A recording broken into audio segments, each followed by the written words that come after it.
Hello and welcome to the channel. Also welcome to the Yay or Nay series. So if you are new and you do not know what this series is about, allow me to explain to you very quickly. So this series is made to find the most agreeable Fighter's Pass for all characters. So how we do this is each video, each Monday, we'll discuss one character in particular per video. The way we talk about them, we will discuss their popularity. So we might go over some game sales or just interesting stats and tidbits. Maybe we talk about some relevancy, like when's the last time they actually had a game or made an appearance. And we'll even talk about some of their potential moves for their moveset. Why not? So basically how this works is you guys will down in the comments tell me yay or nay. Please start your comment with yay or nay and then dive into the reasoning for how you personally feel. Like, okay, yay, I like this character, or nay, I don't like this character. So it's a pretty simple idea. So yeah, again, I can't stress it enough. Please be clear with your answer. I do get people that make it very confusing and they never give a clear answer, so that's why I gotta emphasize, be clear with your answer. Either way, yay or nay, or unsure, those are your options. So again, if I cannot tell who your answer or what your answer is for, I'm gonna mark it as unsure. But then after that, each week we will get updated stats for everyone to see where they sit in terms of being a wanted character in Super Smash Bros. So that's it for the intro. Let's jump into today's character. As always, kicking things off with just a friendly reminder, 2 uploads today. The second video will be out a few hours after this one goes live, but the second video will have the updated stats. Today, this video right now will be all about the brand new character that we are covering, which is Phoenix Wright, or some may know him as Nick. Now, okay, so Phoenix Wright, like, he first made his debut in a game titled Phoenix Wright Ace Attorney, which actually launched, check this out, which actually launched on the Game Boy Advance way back in 2001, but specifically in Japan. Alright, yeah, Game Boy Advance. But then 4 years later on the Nintendo DS, it got a re-release for other regions like the United States, Europe, and even Australia. So, yeah, this game started as a Game Boy Advance game in Japan. That's crazy to think, right? It came out 2001. That's 20 years old. This franchise is 20 years old. Bet not a lot of people knew that one, but either way. Since then, you know, this series has kind of gained like a somewhat of a cult following, if you want to put it like that. Because while we look at the sales numbers, and I'll jump into this in just a second, but sales numbers for most of his games, you know, to most people, they're not going to be the most impressive number, but the thing with that, though, you can't always just go, alright, did it sell millions and millions of copies for each entry? If not, then it's a failure. No, because that's not really how that works. It's kind of like, how does the developer look at it? I think that's a good way to look at it.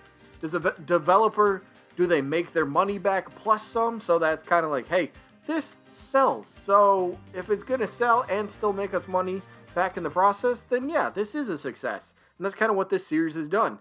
It continues to sell well enough to, well, garner more entries into the series. And it's had a bunch of mainline games. It's even had a few spin-off games. So, look, if it makes Capcom money, then, you know, they're more than happy to keep producing it. So, that's kind of cool. But let's talk about the Ace Attorney Trilogy sales numbers, which I believed this one released in 2019. So this is a collection of the first 3 games, I believe. So, taking the Ace Attorney Trilogy sales numbers here, and I got this from the Capcom sales number website. So, actually, placement-wise, out of 103 games, this ranked at number 100 with just over 1 million units sold. Now, look, 1 million is still a pretty good number to reach, especially when you're not, I don't mean any disrespect by this, but when you're not a ginormous mega AAA character, not, in my opinion, I don't feel Phoenix Wright is that, but he's definitely a solid household name, right? So when your game sells over 1 million copies, like, all right, that's pretty decent, right?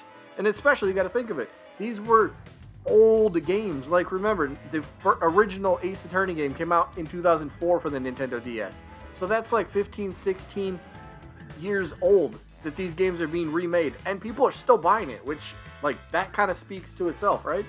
And by the way, these numbers are as of the end of 2020. So just a couple months ago. So these are very, very recent. So, yeah, again, while the number for the Ace Attorney trilogy sales might not be the most eye-popping, it does still show that the fans are willing to, well, rebuy these older games because they enjoy them so much. And again, if it makes Capcom money, well, then they're probably going to continue making more of them, right? So let's briefly touch on this real quick. 4 new games for the Ace Attorney series. If anybody remembers, or if you didn't know, what was that, a month or 2 ago? There was a big Capcom like hack or leak or something like that, where it pretty much confirmed that there's some sort of new Ace Attorney game in the works, and I think it was supposed to be coming out sometime in 2021. I'd have to double check that, but according to the rumor from the hack that they had, yes, there is supposedly a new Ace Attorney game coming, and I believe it's also coming for the Switch. So, which coincidence? Well, maybe not coincidentally, but the Ace Attorney games have always had a home on Nintendo consoles ever since the Game Boy Advance and Nintendo DS, 3DS. They've always had great, nice little home here for Nintendo. They always sell well enough. We've covered that, but you know, as a whole, let's look at the Ace Attorney series as a whole, sales numbers wise. So since 2001. The series has actually sold over 8 million copies worldwide, with several of the mainline games as well as spin-off games. Now again, a franchise that's been around for 20 years, and you look at it and go, only 8 million copies. But again, you can't just go, alright, every entry didn't sell over 1 million copies, fail. That's not how it works. It's not really how it works, especially if you're going to factor in which we are here from this website, we're factoring in spin-off titles as well, so yes. And plus, Phoenix Wright, it's not like he's only been in his own series, right? He was playable in the Marvel vs. Capcom series. So he has been in a fighting game before. So if you think this lawyer's not able to throw down, if you don't think he's got a few tricks up his sleeve, well, then you are kind of mistaken. So allow me to demonstrate a few of these. So first up, I mean, go ahead and throw this wherever you feel like it might fit, but I'm going to say neutral special here. Phoenix Wright, that is, shouting his most iconic line, I'd have to say, objection! I mean, come on, right? This attack would basically have him shout his iconic phrase as a word bubble pops out. So, you know, it comes shooting out of his mouth with the actual word bubble itself having its own hitbox, and that's what would deal the damage. So, come on, you got to get this into his moveset somewhere, or at the very least, it's got to be a taunt. But come on, make this an attack. It's ready to go. It's ready to go. But what else could he have? Now, stick with me on this one, because I think this one could be actually pretty interesting. So, for this one, I'm saying potentially side special here. I think it's called presenting evidence, or presenting, or something like that. Basically, for this move, he'll throw out some papers, but not only papers, let's spice things up. Let's throw out other objects. Maybe he throws his briefcase. Maybe he throws out some poker chips, because he is a world-renowned poker player. Perhaps he throws the gavel that the judge uses, you know, in the courtroom. I could throw a knife, even a surfbot head, or the little toy. Why not? I mean, come on, he does that in Marvel vs. Capcom. So the way I could see this move working, and to make it fit with Phoenix Wright, because he is sort of a wacky and goofy character. So what if we use this move kind of works similar to Mr. Game & Watch's side special, his judge attack, right? Where it's a random number. So each different item, depending on what item it might be, maybe it does even more damage, you know? So, like, he throws a piece of paper for, you know, like, to compare it to Mr. Game & Watch's one attack. Maybe a piece of paper does, like, 0.5% damage and there's no knockback. Like, it's the weakest one. But say for his 9, you know, for his most powerful attack, it could be, I don't know, Surfbot or something else, you know? So it's kind of, like, random. He'll throw out random items, but at the same time, it'll be kind of fun because it's like, all right, let's see what... So it's like Game & Watch's side special, but it's a projectile. So I think that could be kind of fun. And then for his last move, I'll talk about, just because it's weird and it's all sorts of Phoenix Wright here, but it's called a chew, sneeze, whatever you want to call this one. This move, I believe, is actually a reference from the... Is it the start? It's the start of one of the Ace Attorney games. I want to say it's the third one. I could be wrong, but I think the start of Ace Attorney 3, where the Phoenix Wright, or Nick, he does have a cold in that, so that's where this attack comes from. But the attack is just an actual sneeze that acts like kind of a short range projectile type of thing. I don't know. It's kind of, but you see how it worked. But the attack is angled downwards, kind of like at a 45-degree angle. So I think this would be perfect, like sneeze on somebody, but for some reason it could spike as well, just to make things even more hilarious. I don't know, just kind of weird idea for that one. But, all in all, Phoenix Wright definitely has his following. I always hear his name pop up for Smash Bros. But so has so many other characters' names, right? Just because your name pops up in speculation, and if your name still is popping up in speculation for, 10, 15 years now, but you still haven't gotten in, I don't know. I guess, could it help your chances or hurt your? I don't know. Either way, where am I going with this? Let's get to what I'm going to give Phoenix Wright. Me personally, I'm going to give him a nay.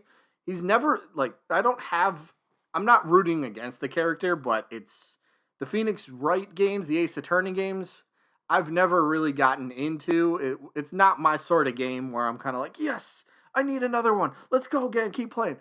I just never got into the games. I never got into the character. The Marvel vs. Capcom games, I don't even think I would have like 30 minutes at most, maybe at most 30 minutes of playtime with Phoenix Wright combined. So he's not a character I'm personally looking forward to. I love the wacky type of, character. We don't always need super serious characters, but wacky, so just to throw something different, spice it up a little bit. So for me, Phoenix Wright is going to get a nay, but again, I'm not rooting against him, but I'm not rooting for him. So for here, he's getting a nay. Either way, let me know what you guys think down in the comments. Do you give Phoenix Wright a yay, a nay, or an unsure? That is going to be it for this one. I hope you guys enjoyed as always. And again, friendly reminder, second video up a few hours after this one goes live with the updated stats. So, yep, that's it. And maybe I'll see you when I'm looking at you.